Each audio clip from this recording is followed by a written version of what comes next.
Ang kulit talaga ni Mabe. Nai-stress sa'yo.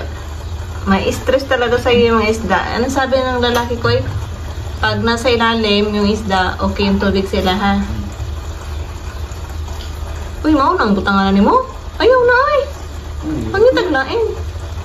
Mau ba diyan na?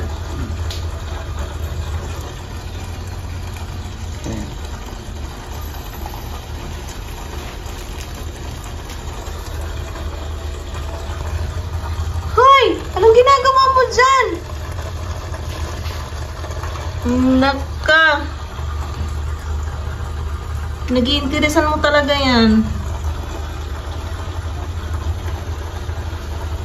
Naku.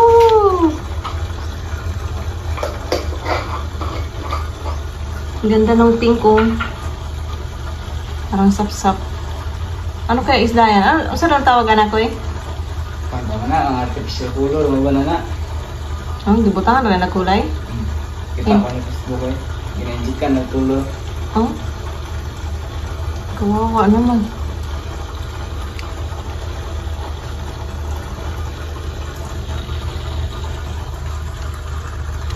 Hay! Umalis ka dyan, Abi. Talaga naman. Nag-interesan talaga niya sa ilalim ba? Ano siya, hindi siya makita, dra. Ha? Hindi siya makita. Kala niya hindi siya makikita dyan. Kulit.